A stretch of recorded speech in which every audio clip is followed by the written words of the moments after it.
começamos mais um programa UFAO Combate ao Coronavírus. E hoje nós vamos conversar com Gerson Alves, que é professor do curso de Psicologia da Universidade Federal de Alagoas, em Palmeira dos Índios. Inicialmente, professor, muito obrigado por participar desse bate-papo com a gente, extremamente lúdico e principalmente propositivo. Nós vivemos uma pandemia em que uma das ações propostas, principalmente pela Organização Mundial de Saúde, é o isolamento e o distanciamento social.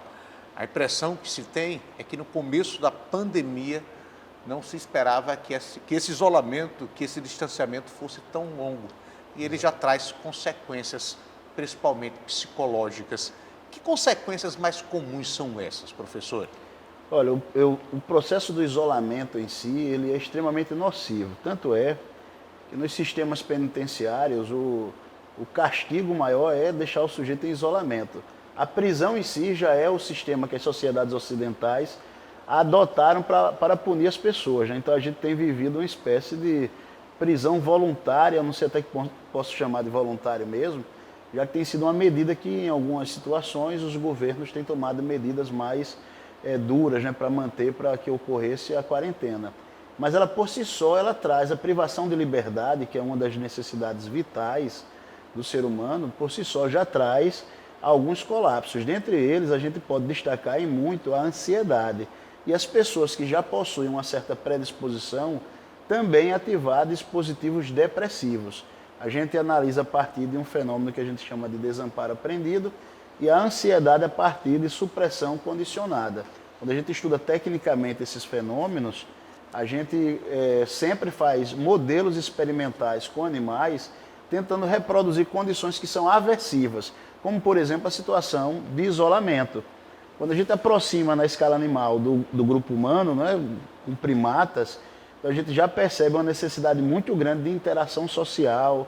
Tanto é que a gente utiliza como uma espécie de recompensa nos processos que nós executamos em laboratório. Para os primatas, a premiação é simplesmente deixar que ele tenha contato e interação com outros da mesma espécie, com outros primatas. Isso é suficiente para a liberação de dopamina, que regula o organismo dele. Para que o público entenda um outro exemplo, a gente tem, por exemplo, quando primatas nascem, e nós pertencemos à família dos primatas, se você afasta ele do contato com alguém que represente a mãe, ele simplesmente entra em óbito, ele morre. Tanto é que pessoas que capturam animais selvagens que são primatas, ou eles ficam em contato constante com essa pessoa para representar essa relação, ou eles colocam alguma espécie de molde de boneca para que o primata fique próximo a ela. Se não, o primata jovem ele entra em óbito, ele simplesmente morre por conta da liberação de alguns hormônios que são necessários. A grande diferença que nós temos dessa situação para a situação tanto dos presos como dessas situações experimentais que eu estou narrando é que nós estamos basicamente presos em família. Mas em muitos casos as pessoas hoje já têm um estilo mais individualista, né, em que elas vivem sozinhas, ou famílias nucleares muito pequenas em que uma das pessoas precisa sair para trabalhar, como é o caso dos profissionais de saúde, em muitos casos, e aí deixa uma outra pessoa sozinha ali o tempo todo, submetido à televisão constantemente, que tem noticiado mais casos de catástrofes e coisas muito pesadas do que propriamente mensagens de esperança. A gente tem um componente aí que ele é interessante. Esse ponto levantado, professor, infelizmente, uma realidade da sociedade moderna, principalmente aliada à tecnologia, que provoca um certo isolamento natural, né? As pessoas vivendo o que a gente diz no seu próprio mundo. Mas isso é uma opção. Quando isso passa a ser uma obrigação, quando você não tem o direito de escolher, né? Dizer, de repente eu quero ir para algum local, eu quero me distrair, mesmo que só num cinema, isso muda essa relação, o você se sentir obrigado e não poder sair ou conviver com outras pessoas? Eu trabalhei com o comportamento do consumidor durante 8 anos e fazendo pesquisa na área, inclusive.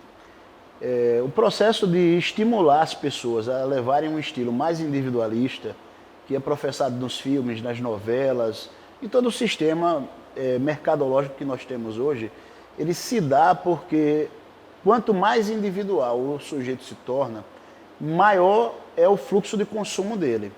Então, por exemplo, um indivíduo que mora sozinho, ele vai consumir muito mais do que se você pega uma família que tem 10 pessoas convivendo junto e dividir o consumo dessas 10 pessoas, não vai dar o mesmo nível de consumo que uma pessoa sozinha tem. Então, isso é um processo montado para estimular a individualidade.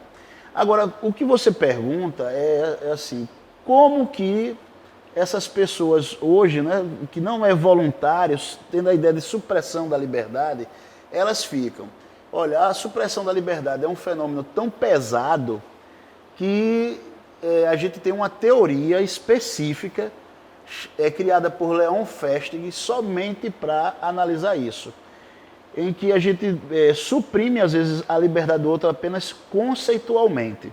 Por exemplo, não precisa ser nem algo depreciativo. Se eu digo, poxa, cara, você é muito bom no que você faz, você é excelente, você não comete erros. O outro que escuta esse elogio, ele percebe que nesse elogio existe uma espécie de clamor pela perfeição que deixa ele aprisionado sem dar o direito de cometer erros. É como se ele não tivesse liberdade. Então ele se sente prisioneiro do processo e automaticamente ele quer reivindicar. Olha, também eu não sou tanto assim. Ele quer reivindicar a liberdade. Então, evolutivamente falando, e a psicologia se norteia muito pelos processos evolutivos, nós entendemos que os organismos que lutaram pela liberdade, por mais espaço, de alguma maneira conseguiram sobreviver mais do que os organismos que não lutaram por esse processo de liberdade. Até sendo perseguidos por algum predador ou ficando encurralados de alguma maneira, esses animais eles acabavam padecendo com muito mais frequência do que aqueles organismos que continuavam lutando.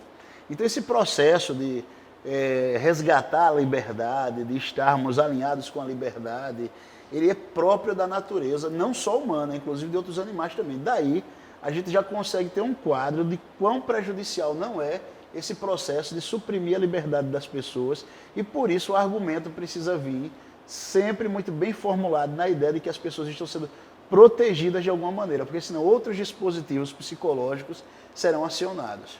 Professor, a gente sabe que os transtornos de comportamento, né, a depressão, a ansiedade, já em 2020, a própria Organização Mundial de Saúde já estima que a depressão será a doença mais incapacitante do mundo, né, o que é um dado extremamente preocupante. Essa pandemia tende a agravar esse cenário?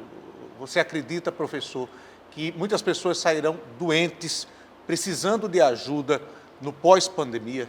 A gente já tem uma média de suicídios anuais de 17 milhões de pessoas no mundo. Então, isso é um número altíssimo. O suicídio já é, digamos assim, um dos transtornos que aparece, um dos fenômenos de maior causa mortes em alguns países. E, num plano geral, ele ocupa entre a quinta e a segunda colocação, quando a gente faz uma análise geral dos países. Só que alguns fenômenos eles tendem a ampliar e alguns modelos culturais também. Esse momento atual, em que você tem todos os dispositivos para criar situações ansiogênicas e depressivas, a gente não tem dúvida que esse quadro vai aumentar aí em pelo menos 20%.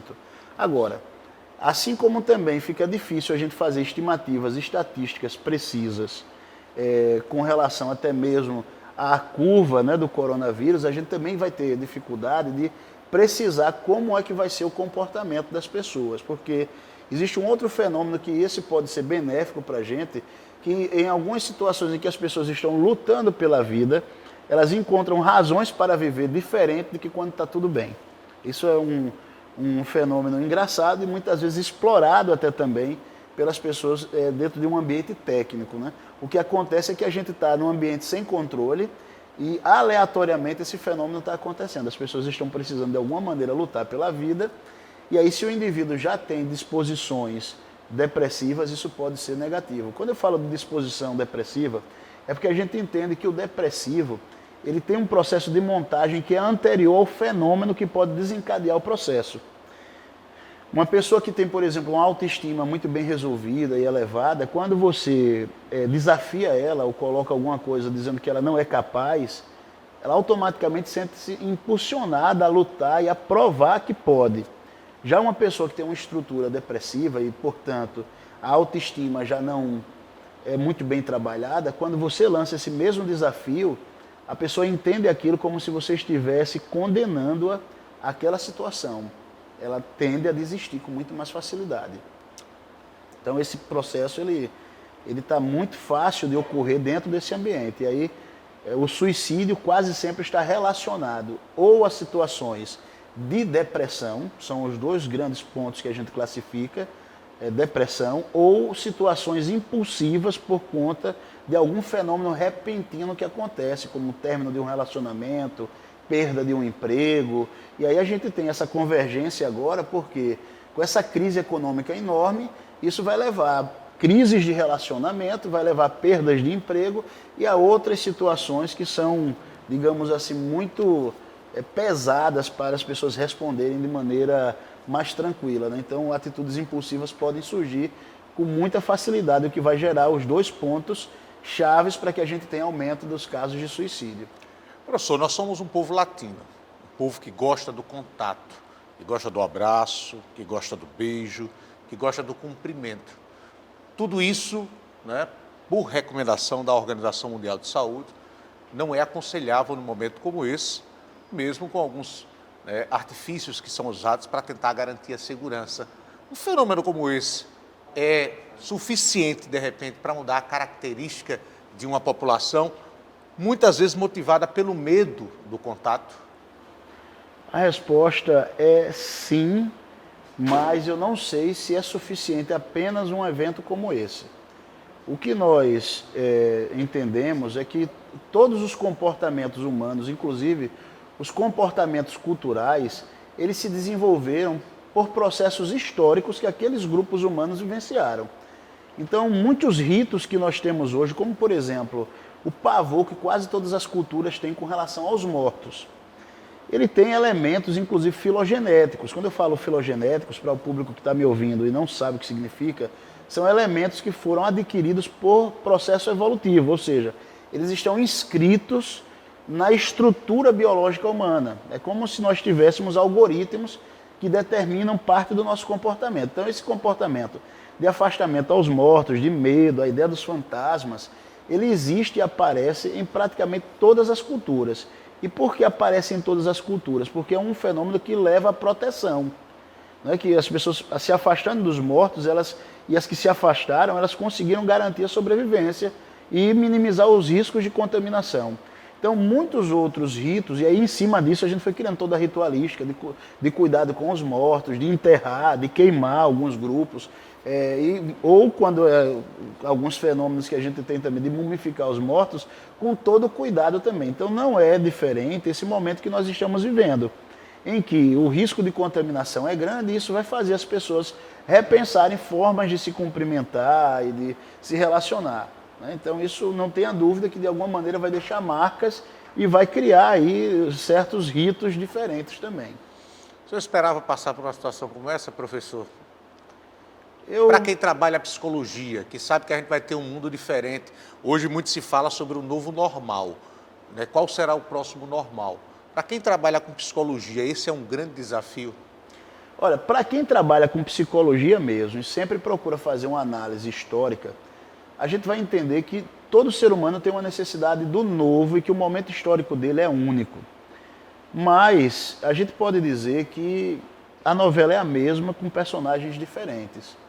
Então, a gente está em 2020 e um pouco antes houve a Primeira Guerra Mundial, um pouco depois, de 100 anos atrás, eu digo um pouco mais de 100 anos atrás, houve a Primeira Guerra Mundial, depois a Segunda Guerra Mundial. Nesse processo aí houve, no intervalo, a gripe espanhola, que foi mortífera também, outras epidemias, eu sou de indígena, já passamos pela varíola. Então a humanidade ela vem muito marcada por uma série de epidemias. O que é diferente hoje é o processo de comunicação e de divulgação dessas pestes que, digamos assim, assolam a humanidade. E esta não é nem a primeira e nem será a última, né? Outras pestes virão irão afetar também a humanidade. Então, as pessoas que trabalham a psicologia dentro de um contexto histórico, elas, de certa maneira, estão o tempo todo na expectativa de pensar a melhor forma de lidar com situações de crise. Então, o fenômeno é novo, a gente encara como novo, mas a gente, de certa maneira, está o tempo todo pensando em como lidar com crises. Então, particularmente, não só eu, mas outras pessoas que trabalham na mesma dinâmica, quando a gente pergunta, e aí, se surpreendeu com isso? Elas podem responder, eu estive o tempo todo esperando que algo semelhante acontecesse, né? Então, essa ideia de paz e harmonia constante é só, na verdade, uma ideia. Por isso que eu coloco, a novela é a mesma com personagens diferentes. Então, quem não precisa nem ser da psicologia, basta ser um sujeito interessado em estudar história, e não estudar história como um fenômeno distante, mas como um processo que se repete ao longo da humanidade, a gente vai entender que outras crises já aconteceram também e que irão continuar a acontecer. Os mais otimistas acreditam que o mundo pode ser melhor depois da pandemia, porque geralmente num período como esse se estimula muito a solidariedade, né? O senhor acredita que isso também é possível, professor?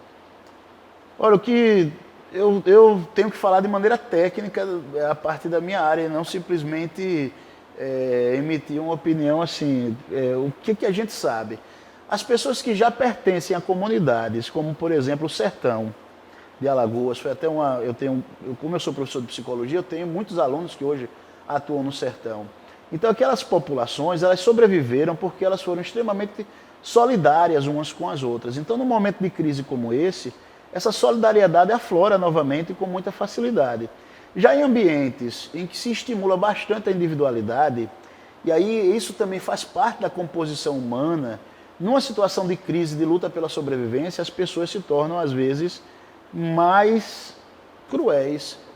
Um exemplo disso é como se esgotou muitos medicamentos nas farmácias, as pessoas fazendo estoque além do que necessitava, e às vezes estoque de comida também, de maneira exagerada, sem se preocupar numa dinâmica organizada. Então, diante de crises, não pensemos apenas que todos os seres humanos vão pensar em maior solidariedade, que não é uma realidade. Muitos irão se tornar mais individualistas e cruéis. Tentemos ser positivos, né, professor? Ou pelo menos realistas, né? Ou pelo menos realistas, né? Professor, eu queria agradecer demais pela participação e pela contribuição num debate que é tão importante e mostrar que a academia está atenta a todos esses problemas e se aproximando cada vez mais da sociedade, contribuindo para que os problemas sejam minimizados. Muito obrigado, professor, pela participação. Eu que agradeço, muito grato. Esse foi mais um programa UFAL no combate ao coronavírus.